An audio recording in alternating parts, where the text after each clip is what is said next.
Oi pessoal, meu nome é Sara, eu sou da I35 e vim aqui com o meu grupo para apresentar para vocês a entrevista que nós fizemos com a professora Patrícia e a Milena, que é uma funcionária aqui do nosso instituto, sobre um assunto muito importante que é violência contra a mulher.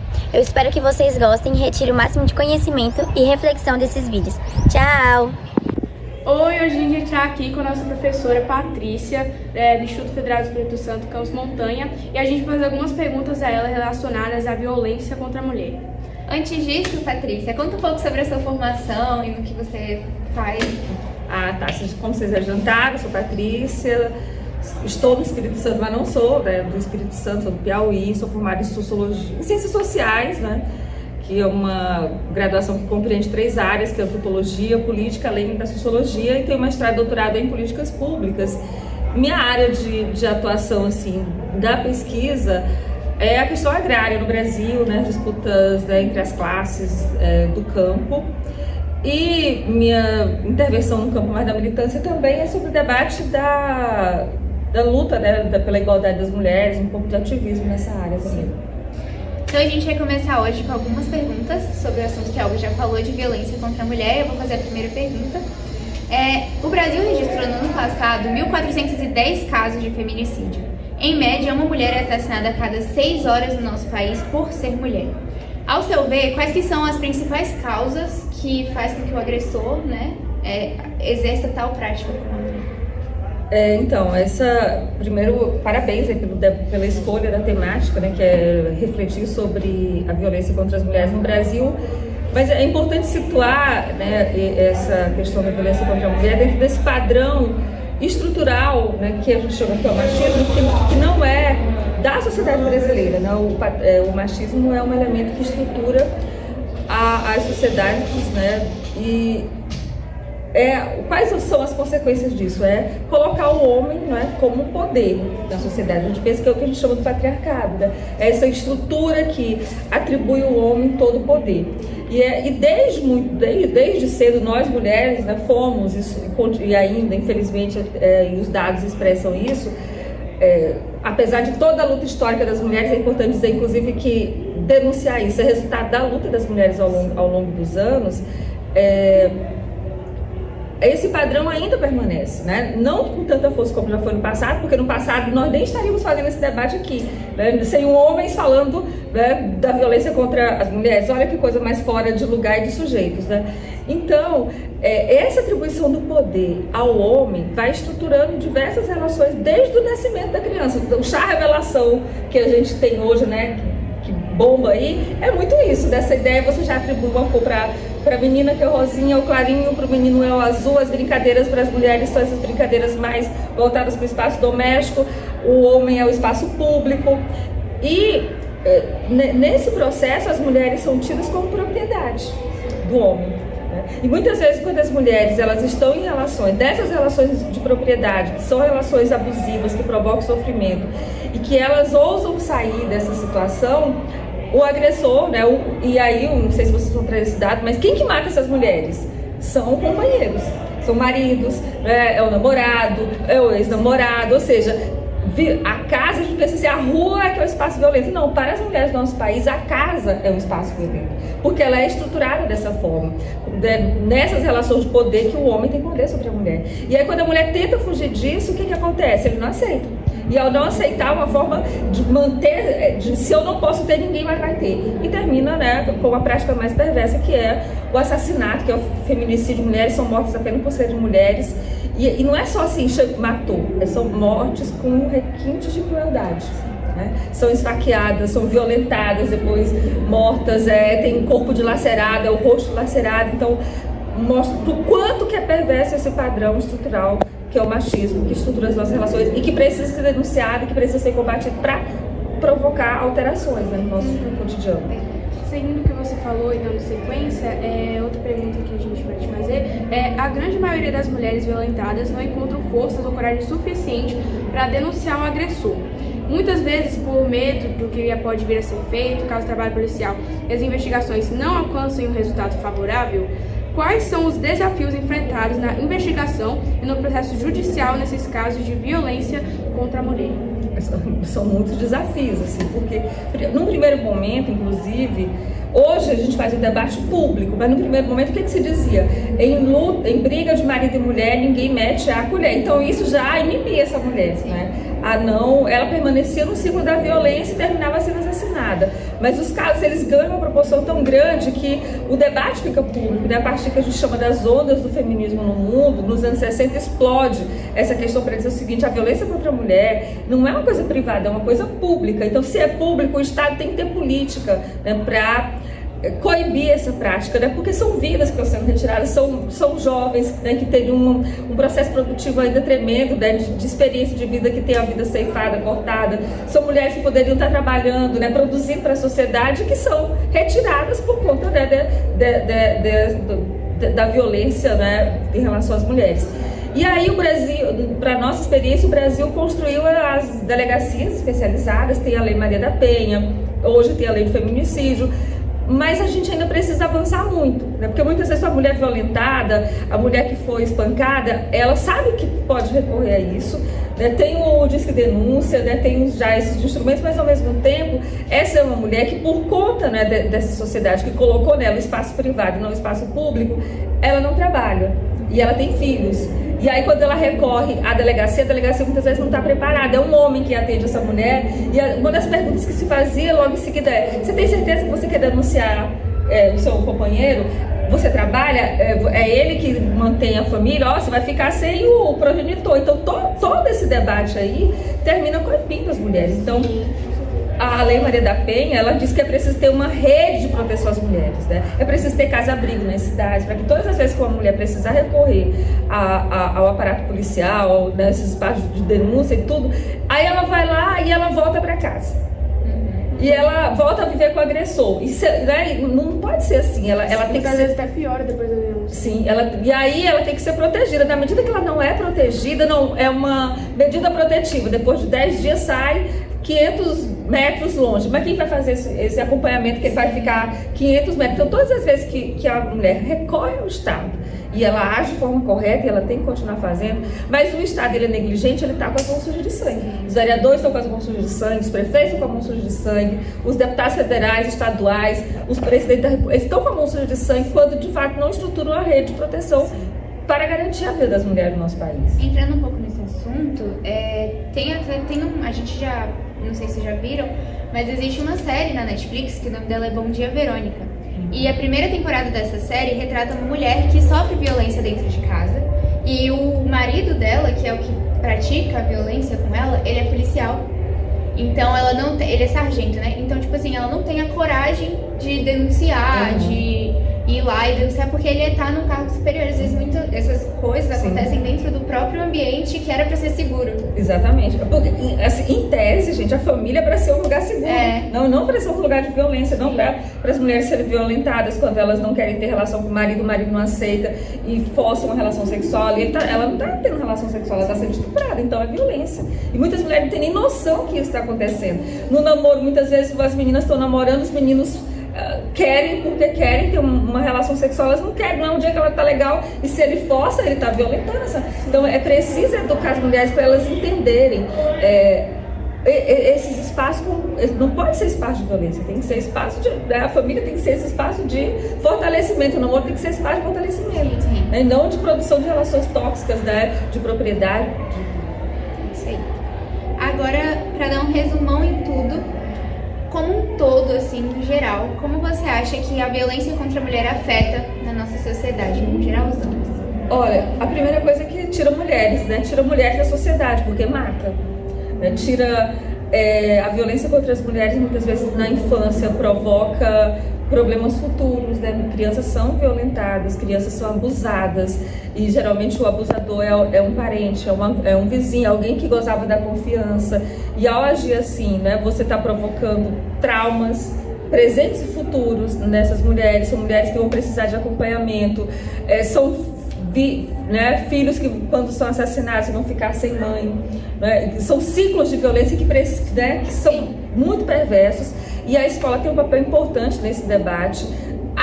para pressionar, inclusive, outros espaços, né, que a gente chama, né, que as políticas têm que transversalizar.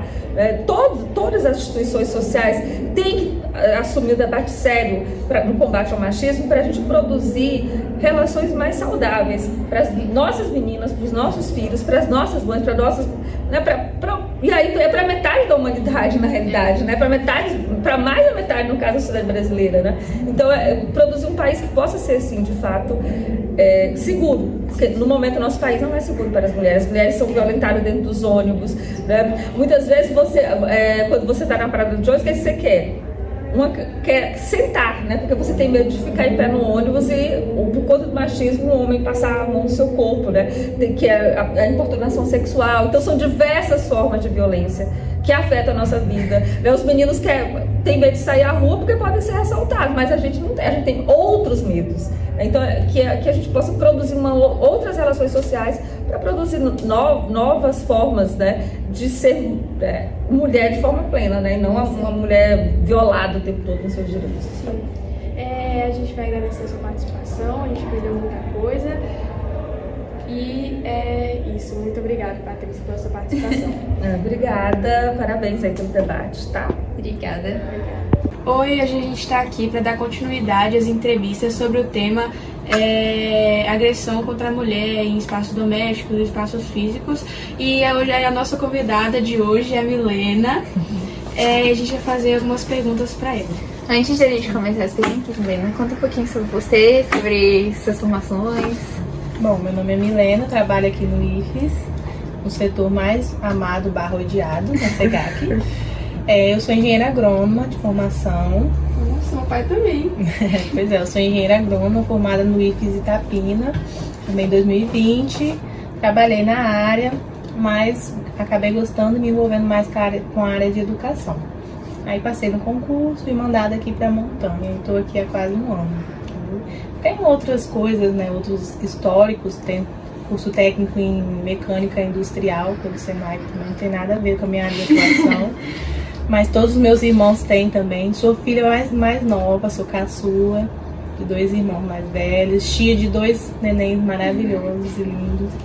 Estou aqui por enquanto em Montanha, vendo essa passagem dessa cidade. Que legal, então. A gente vai começar agora com a primeira pergunta. A primeira pergunta é se você já presenciou alguma situação, alguma cena de assédio, assim, que você já viu. Eu presenciei, no ambiente de trabalho, graças a Deus, eu nunca presenciei. Sempre trabalhei em lugares onde as mulheres se apoiavam muito e também por estar no mercado de trabalho nos últimos 2 anos, que foi onde teve boom, né, de mídias falando sobre esse assunto, no ambiente de trabalho nunca presenciei. Mas já presenciei na minha residência, meus pais são separados. Demoraram muito tempo até que o processo de separação ele fosse cumprido, né? Meu pai teve vários momentos em que viveu situações que ele assediava a minha mãe, por exemplo, de mexer na bolsa dela, de seguir ela para o trabalho, enfim, situações que são bem violentas mesmo, né? Já passa até do assédio para entrar em situações de violência. Mas assim, nunca presenciei a violência física, somente violência psicológica, violência emocional. E assim, relatos, né? Hoje eu estou trabalhando no ambiente escolar e o nosso setor, como eu friso muito com vocês, tudo que é dito ali no off, apesar da gente brincar muito, mas tudo que é dito no off, ele fica no off de uma maneira bem restrita.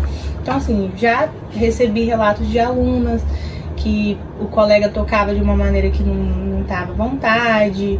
Até, assim, eu disse que no ambiente de trabalho nunca vivenciei, mas já tive também colegas que falaram, olha, eu acho que aquela pessoa fez um comentário que não era muito legal para aquele momento, mas nada muito, assim, muito pontual para que a gente falasse, não, isso é um assédio e a gente precisa denunciar. Eu acho que por ser mulher, a gente sempre tenta tornar a situação mais leve, né? Uhum. Infelizmente uma das coisas que a gente tem que mudar ainda hoje. A próxima pergunta da continuidade ao assunto é: como identificar assédio no ambiente de trabalho? O que fazer se me sinto incomodada com um colega e como denunciar? No âmbito dos alunos ou profissional também? Os dois. Eu acho que os dois. Porque aqui, enquanto alunos, vocês têm abertura total para qualquer funcionário, tá? É importante frisar que não é só CEGAC, que não é só pedagógico. Qualquer funcionário tem dever e obrigação, isso é pautado na lei do Código de Ética do Servidor Público, de que ao receber um relato, ele tem a obrigação de fazer a denúncia. Mesmo que o aluno não queira levar a denúncia até o final, o servidor ele é obrigado a fazer essa denúncia, porque, ao contrário, ele está usando da prerrogativa da omissão, né? Então ele também pode ser autuado. Então, vocês podem chegar para qualquer pessoa e falar: não gostei do que aconteceu, ou um colega fez um comentário que eu não gostei, tocou em mim de uma maneira que eu não gostei. Já recebi, como eu disse anteriormente, relatos de aluno relacionado a um colega de sala que tinha o hábito de tocar, assim, né? Conversar tocando. Então, no primeiro momento, eu chamei a pessoa para conversar, disse que nem todo mundo é aberto a esse tipo de ação. Eu, por exemplo, a minha linguagem de amor não é toque físico, eu não gosto, eu sempre falo com as pessoas, eu não gosto de ficar muito abraçado, empoleirado. Eu tenho essa abertura somente com minha mãe, com meu namorado, nem com meus irmãos, com meu pai, eu sou tão afetuosa. Então, assim, eu conheço os meus limites, mas vocês estão numa idade que vocês ainda estão conhecendo os seus limites e o limite do outro. Então, incomodou, a primeira coisa a ser feita é chegar para um funcionário e falar: olha, não gostei. É claro que a gente está falando aqui de assédio de uma maneira mais rasa, né, de uma maneira mais branda. Quando a coisa já ultrapassa, aí não tem jeito, a gente não vai resolver só no diálogo com o aluno. A gente tem que fazer essa atuação de uma maneira mais punitiva, fazendo valer ali o Código de Ética e talvez até mesmo o Código Civil, né, usar a Constituição. Porque mesmo sendo menor de idade é crime, né? Sim. Então vocês precisam entender sobre esses limites. Já no âmbito profissional, graças a Deus aqui a gente nunca passou por isso, né? Não tem nenhum relato. Mas a gente também pode se pautar de fazer uma denúncia formal. Um servidor ou qualquer pessoa ela pode tomar um processo administrativo por esse tipo de ação. E hoje a gente vive num mundo que a gente é vigiado e filmado o tempo todo. Então eu acho que isso também faz com que as pessoas fiquem um pouco mais alertas com as suas ações. Nunca presenciei, mas assim, vou dizer um relato que eu ouvi, na verdade, de uma pessoa que trabalha aqui, que é relacionada a crachá. Um cara chegou e, deixa eu ver o seu crachá. E tipo assim, você tá invadindo uma região que às vezes a pessoa não sente a vontade, né? Ainda mais se ela tiver com uma camiseta mais decotada. Então esse tipo de ação um pouco mais pontual, a gente infelizmente ainda vive no nosso ambiente de trabalho, né? De elogiar roupas, nossa, você tá com um vestido bem apertado hoje, né? Então a gente ainda vive e a gente tem lutado para que isso não aconteça. Muito legal. Eu acho isso muito importante, inclusive, de ser falado, porque às vezes acontece com algumas alunas, algumas coisas, às vezes tem até medo, né, de falar, de contar, e é bem importante contar que não precisa ter medo, assim, de falar as coisas. De maneira nenhuma. Eu já atuei nesse ano, inclusive, né, com turmas do primeiro ano. Acho importante esse trabalho que está sendo feito. Eu já atuei com turmas do primeiro ano de fazer, chegar para o colega e falar: olha, eu tenho um grupo de meninas que são suas amigas. Elas não falaram pro seu mal, mas elas vieram pedir para conversar com você porque elas não estão gostando. E a pessoa se tocou. Então acho que é importante. A gente vai para a última pergunta agora. Que é: como você acha que a gente consegue ajudar uma pessoa que está sofrendo a violência num âmbito mais pessoal, assim, fora da questão de trabalho, de uma relação mais íntima? Como ajudar a pessoa que está sofrendo? É um pouco mais difícil, né, a gente conseguir chegar até talvez uma residência. O mais importante é perceber se a pessoa tiver algum tipo de mudança de comportamento. Eu, por exemplo, brinco muito com vários alunos e por estar todos os dias com vocês, eu sei exatamente quando tem alguém que está muito mal. Então eu consigo perceber algumas mudanças de comportamento. Então vocês, enquanto alunos, se vocês percebem uma mudança de comportamento dos colegas de turma, de um colega de outra turma que é mais próximo, é importante você tentar falar: olha, tá acontecendo alguma coisa, você quer conversar? Olha, se você não quiser conversar comigo, pode procurar um adulto, né? Hoje a gente não tem psicólogo para que faça esse tratamento um pouco mais atuante, mas a gente tem a Fernanda, nossa assistente social, que é maravilhosa. Ela atua assim